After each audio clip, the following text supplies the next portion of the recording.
Yes, ma'am. This is FedEx International Courier Service from Mumbai under East Branch. हाल ही में हुआ पूरे 1 करोड़ 20 लाख रुपए का स्कैम। बैंगलोर में रहने वाले एक 70 साल के जर्नलिस्ट ने अपनी पूरी लाइफ की कमाई सिर्फ इस स्कैम में गवा दी। फिर एक और स्कैम सामने आया, जहां पर पूरे 20 लाख रुपए गवा दिए हैदराबाद के रहने वाले एक इंसान ने। मैं जिस स्कैम की बात कर रही हूँ उसका नाम है FedEx Courier स्कैम। ये एक ऐसा फंसाने का तरीका है जिससे अगर आप सावधान नहीं रहे तो आपको भी अपने पूरी जिंदगी की कमाई गंवानी पड़ सकती है। पूरा स्कैम समझाऊंगी, इस वीडियो को एंड तक जरूर देखना। उससे पहले चैनल को सब्सक्राइब और वीडियो को लाइक कर देना ताकि ऐसे स्कैम से आप लोग बच पाएं। तो कहानी ये थी कि बैंगलोर में एक 70 साल की रहने वाली जर्नलिस्ट के साथ एक बड़ा स्कैम हो गया, जहां उन्हें अपनी पूरी जीवन भर की कमाई गंवानी पड़ गई। इस पूरे मामले में उनको एक कॉल आया जो एक व्हाट्सएप कॉल था, और वो कॉल किया था FedEx Courier स्कैमर्स ने। वो कोई असली का कॉल नहीं था, वो एक स्कैम्ड कॉल था। ये कॉल स्पेशली पैसे लूटने के लिए किया गया था। कॉल के दौरान स्कैमर्स ने उस औरत को बताया कि आपका एक कुरियर है जो एयरपोर्ट पर हमें कस्टम्स में मिला है, और उसके अंदर मिले हैं हमें कुछ इलीगल चीजें जैसे ड्रग्स या फिर इलीगल पासपोर्ट। स्कैमर्स ने उस औरत को भरोसा दिलाने के लिए उसका नाम और उसका आधार नंबर भी उसी कॉल पर उन्हें बताया। Hi, I'm calling from FedEx Courier Company. We have found a parcel with drugs in your name. Your Aadhaar card number is this is your address, and we are transferring your call to the CBI.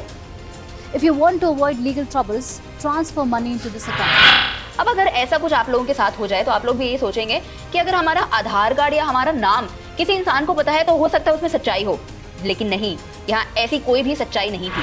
FedEx officer बन के जिन scammers ने उन्हें call किया था, उन्होंने उन्हें directly WhatsApp call पे जुड़ने को बोला और बाद में कहा कि आप स्काइप के थ्रू वीडियो कॉल पर भी आ सकते हैं।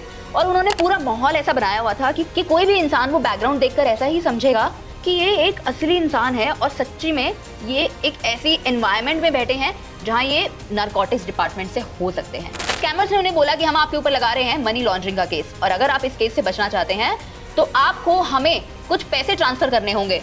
और वो कुछ पैसे थे पूरे 1 करोड़ 20 लाख रुपए। और मैं अगर आपको पूरा प्रिसाइज अमाउंट बताऊं तो वो था पूरा 1 करोड़ 20 लाख 36,246 रुपए। और स्कैमर्स ने ये अमाउंट उन्हें किसी एक पर्टिकुलर बैंक अकाउंट में ट्रांसफर करने को नहीं बोला, पूरे 4 अलग अलग बैंक अकाउंट्स में ये पैसा ट्रांसफर किया गया। ये FedEx स्कैम है ही ऐसी चीज। यहाँ पर एक ऐसा ऑफिसर बनकर आपको कॉल किया जाता है या फिर मैसेज किया जाता है जो आपको यकीन दिला देगा कि हाँ, ये सच में कोई असली का ऑफिसर है, या फिर असली का कोई FedEx कुरियर वाला है, या फिर कोई नारकोटिक्स डिपार्टमेंट से बोल रहा है, या कोई कस्टम डिपार्टमेंट से बोल रहा है, कोई पुलिस वाला बोल रहा है। ये लोग ऐसे ही एक हाई प्रोफाइल चूज करते हैं जिससे आप लोगों को यकीन आ जाए कि हाँ, आपके साथ ही ऐसा कुछ हुआ है। ऐसे केसेस में आप अपने बहुत सारे पैसे गंवा सकते हैं। याद आया कि अगर आपको अपना पैसा बचाना है तो उसके लिए फ्रीडम ऐप एक प्लेटफॉर्म है जहाँ पे आप अलग अलग फाइनेंशियल कोर्सेज के बारे में सीख सकते हैं। और सिर्फ फाइनेंशियल कोर्सेज ही क्यों, वहाँ पर बिजनेस कोर्सेज भी हैं, एग्रीकल्चर कोर्सेज भी हैं, जिनके थ्रू आप खेती बाड़ी के बारे में, अगर आप कोई नया बिजनेस शुरू करना चाहते हैं उसके बारे में भी एक्सपर्ट नॉलेज के साथ सीख सकते हैं। इस प्लेटफॉर्म पर आपको 1000 से ऊपर कोर्सेज मिल जाएंगे। इसे डाउनलोड करने का लिंक मैंने अपनी डिस्क्रिप्शन और चैनल प्रोफाइल दोनों पर डाल दिया है। चलिए अब पूरा सेटअप समझाती हूँ।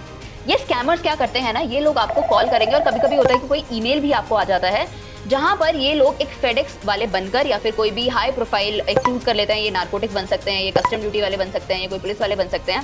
ये ऐसा कोई भी प्रोफाइल चूज कर लेते हैं और वही इंसान बनकर आपको कॉल या ईमेल करते हैं, और फिर आपको बोलते हैं कि आपका कोई पार्सल है जिसके अंदर हमें इलीगल सब्सटेंसेस मिले हैं, और ये कोई भी इलीगल सब्सटेंसेस हो सकते हैं। और ये लोग आपको अपनी बातों में इस तरीके से फंसाएंगे कि आपको यकीन आ जाएगा कि शायद मेरा कोई पार्सल ऐसा हो सकता है, और आप घबरा जाएंगे। आखिर क्यों ना घबराएं, ऐसी ही कोई बात अगर आप रैंडमली सुन लेंगे कि हाँ, मेरे साथ ऐसा हो गया, इतने का कोई इलीगल सब्सटेंस मेरे घर से मिल रहा है या फिर मेरा किसी पार्सल में मिल रहा है, तो किसी को भी परेशानी हो सकती है। बस आपकी इसी परेशानी का फायदा ये लोग उठा लेते हैं और फिर आपसे डिमांड करते हैं अच्छे खासे पैसे।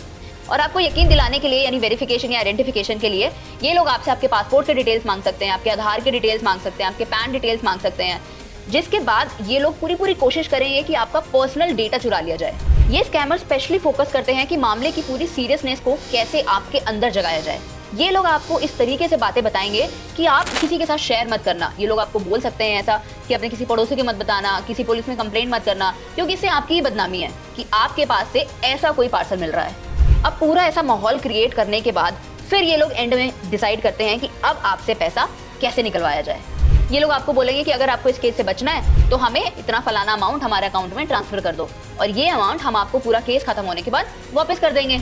लेकिन क्या वो कभी वापस होता है? जी नहीं, वो अमाउंट आप तक कभी नहीं पहुंचता। और इनफैक्ट अगर आप कभी कंप्लेंट करने भी जाते हैं तो भी ये लोग आपका कॉल उठाना ही बंद कर देंगे। ये फ्रॉड्स ऐसे होते हैं कि ये दुनिया से मानो गायब ही हो जाएंगे। इसका आउटकम वो सिर्फ इतना ही देखते हैं कि जैसे ही उनके पास अकाउंट में पैसा पहुंचा वो लोग खुद, उनको कोई मतलब नहीं कि आपको उन्होंने कॉल, क्योंकि उनके लिए तो ऐसे शिकार डेली के हैं। आज आप हैं, कल कोई और हो सकता है, परसों कोई और हो सकता है। ये लोग पूरी प्रॉपर प्लानिंग के साथ, और इनफैक्ट अब तो ये लोग टेक्नोलॉजी का भी इतना यूज करते हैं कि आपको लगेगा ही नहीं कि कोई फ्रॉड है। चलिए अब बताती हूँ कि आप कैसे इस स्कैम से बच सकते हैं। सबसे पहले तो आपको इस बात का ध्यान रखना है कि अगर आपको किसी भी अननोन नंबर से कॉल आ रहा है और आप श्योर नहीं है कि क्या आप उस नंबर को पहचानते हैं, तो उस कॉल को उठाइए ही मत। और अगर आपने अब कॉल उठा लिया है, आपने किसी ऐसे ईमेल का जवाब दे दिया है, तो आपको कभी भी ऐसे केस में अपनी पर्सनल इंफॉर्मेशन शेयर नहीं करनी चाहिए। अब रही बात पार्सल की, आप अपना पार्सल प्रॉपर ऑफिशियल वेबसाइट के थ्रू ही ट्रैक करें और उसके बाद ही उसके लिए वेरिफिकेशन के लिए अपना कोई भी डिटेल किसी को भी दें। अगर आपको लग रहा है कि वो पार्सल आपने मंगवाया ही नहीं है या फिर आपको कोई भी रैंडम वेबसाइट से ऐसा कोई ईमेल आ रहा है, तो उसके लिए जवाब देने की कोई जरूरत नहीं है। अब अगर आपको ऐसी कोई भी धमकी दी जा रही है स्कैमर्स की ओर से कि अगर आपने उनकी बात नहीं मानी या उन्हें वो पैसे ट्रांसफर नहीं किए, तो वो लीगल अथॉरिटीज तक आपकी इस इन्फॉर्मेशन को पहुंचा देंगे। उससे पहले आपको ही इस पूरे केस के बारे में पुलिस वालों को या फिर जो भी कस्टम्स वाले होते हैं या जो हमारे साइबर सिक्योरिटी वाले होते हैं उनको कंप्लेंट कर देनी चाहिए। ऐसे केसेस में बिना घबराए आपको सीधा सबसे पहले पुलिस वालों के पास जाना चाहिए और उनको पूरा मामला अपना समझाना चाहिए, ताकि वो समय रहते आपके अकाउंट को फ्रीज कर पाएं या फिर आपका जो पैसा अगर चला गया है तो उसको वापस लेकर आ पाएं।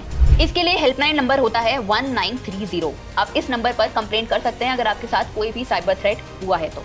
और सबसे बड़ी चीज, कोई भी वेबसाइट या कोई भी ऑफिशियल वेबसाइट जो होती है, कोई भी ऐसी कंपनी आपसे आपके पर्सनल डिटेल्स कभी भी नहीं मांगती है। अगर कोई इंसान ऐसा आपके साथ कर रहा है या कोई कॉल या ईमेल आपको इस बेसिस पर आ रहा है, तो समझ जाइए कि वो एक फेक कॉल है। किसी पर भी आंख बंद करके भरोसा करने वाला अब जमाना नहीं है।